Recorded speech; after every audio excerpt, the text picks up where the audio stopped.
I already knew my ex-husband was getting married again. That part didn't surprise me. Our divorce had been final for almost a year and people move on. What I didn't expect was the photo that appeared on my phone one quiet Saturday afternoon. A wedding picture someone from our old friend group had posted online. My ex-husband standing at the altar, smiling like the last 10 years of our marriage had never happened. And next to him was my former best friend Claire, holding his hand, wearing a lace wedding dress that made my stomach tighten the second I saw it. At first, it just looked familiar. Then the recognition hit me all at once. The sleeves, the open back, the curved seam along the waistline that I had once erased and redrawn 3 times on a piece of sketch paper late at night. Because that dress wasn't just similar to something I recognized, it was the exact dress I had designed for my own wedding years earlier.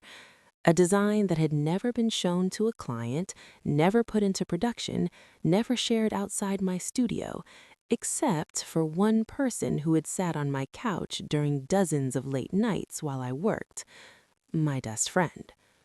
Claire and I had been friends for almost 15 years, long enough that our lives had started to blur together in ways that felt permanent at the time. She was there the night I first met the man who would become my husband at a rooftop birthday party downtown. She was the one who convinced me to give him a chance when I wasn't sure, and years later, she was also the person who sat across from me in my bridal studio on quiet evenings while I worked through sketches and fabric samples for upcoming clients. I'm a bridal designer, which means most of my work happens months before a wedding ever exists. Sketchbooks open across a table, scraps of lace pinned to corkboards, pattern paper scattered across the floor while I try to turn an idea into something someone can actually walk down an aisle wearing. The dress I designed for my own wedding started the same way one late night after a long client fitting. The studio smelled like pressed fabric and coffee that had gone cold hours earlier. Claire was stretched out on the couch, flipping through a magazine, while I sat at my desk sketching with a pencil that had already been sharpened down almost to nothing. I remember laughing when she teased me about designing my own dress before my engagement ring had even been resized. But that design became something personal. Long lace sleeves with a soft floral pattern, a clean fitted waist, and an open lace panel across the back that took me 3 nights to get right.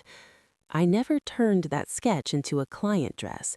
It felt tied to that moment in my life, like something meant for a version of the future I believed in back then. After the wedding, I placed the sketch into a thin leather portfolio that stayed in the bottom drawer of my studio desk.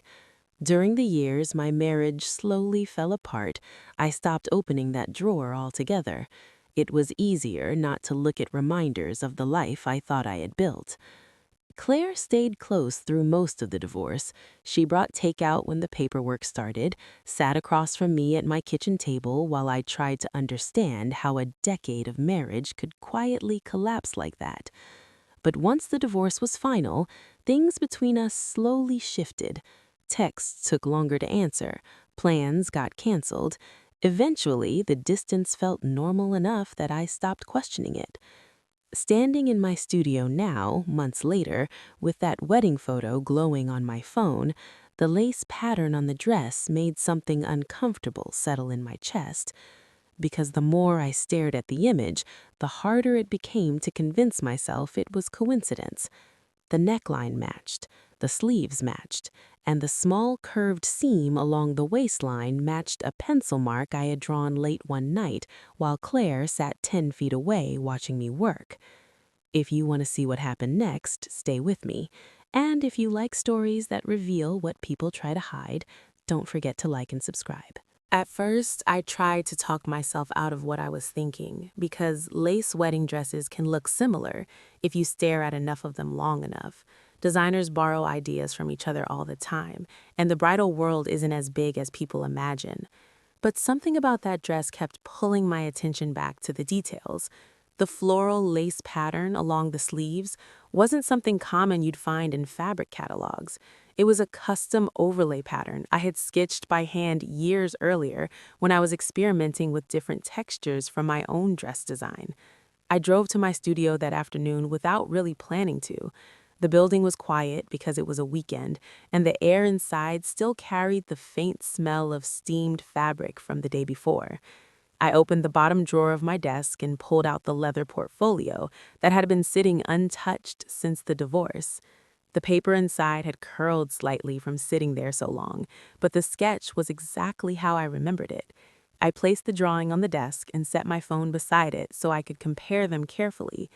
The longer I looked, the more my stomach tightened. The sleeve shape matched, the neckline matched, even the subtle curve in the waist seam matched the pencil line from the original sketch. It wasn't inspiration, it was the same design. And that's when a memory pushed its way back into my head that I hadn't thought about in years. One night, while I was working on the design, Claire had asked if she could take a photo of the sketch. She said she loved seeing the process and wanted to remember how dresses started before they became real garments. I didn't think twice about it at the time. She snapped a quick picture with her phone and handed the sketch back to me like it was nothing. I stared at the wedding photo again and realized that moment might have been the first step in something I never saw coming. I kept scrolling through the wedding pictures online and eventually found a different angle of the ceremony where the back of the dress was visible. The open lace panel across the shoulders looked exactly like the version I had finalized the night before my own wedding fitting. Claire had been there that night too, sitting on my kitchen counter while I held the sketch up to the light and debated whether the back needed more structure. Around that time, my phone buzzed with a message from an old mutual friend asking if I had seen the wedding photos yet. Apparently, the ceremony had been small but elegant at a vineyard outside the city. I didn't respond right away. I just sat there at my desk, looking at the sketch in front of me and the photo glowing on my phone screen. Because the woman wearing that dress wasn't just someone who knew me once. She was the only person who had watched that design exist before it ever became anything real. If you want to see what happened next, stay with me. And if you like stories that reveal what people try to hide, don't forget to like and subscribe. 2 days later, a designer friend texted me a screenshot from a bridal industry forum with a simple message underneath it. "Is this your dress?" The screenshot showed the same wedding photo of Claire standing beside my ex-husband at the altar. Someone in the discussion thread had already noticed the similarities to my design style. Bridal designers tend to recognize each other's work after enough years in the industry because certain details become signatures without you realizing it. I opened the leather portfolio again and placed the sketch on my desk under the bright studio light. The pencil marks were dated in the corner from the week before my wedding, years earlier. I took a photo of the sketch and sent it back to my friend without saying much else. Within a few hours, she messaged again saying several designers in the thread were already comparing the two images side by side. I didn't post anything publicly. I didn't call Claire. I didn't message my ex-husband. Instead, I let the images speak for themselves. Later that week, a small bridal blog picked up the comparison after it started circulating inside designer groups online.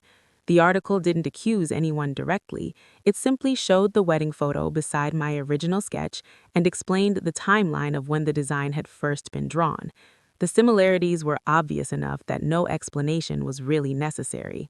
I never heard from Claire after that. She didn't try to defend it, and she didn't reach out. But sometimes silence tells you more than an argument ever could.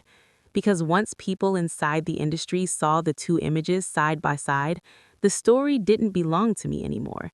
It belonged to the truth that had been sitting quietly in a sketchbook drawer for years. And some truths don't need to be shouted to be heard. They just need to be seen. If you want to hear more stories about the secrets people try to hide, stay with me. And if you like stories that reveal what people try to hide, don't forget to like and subscribe.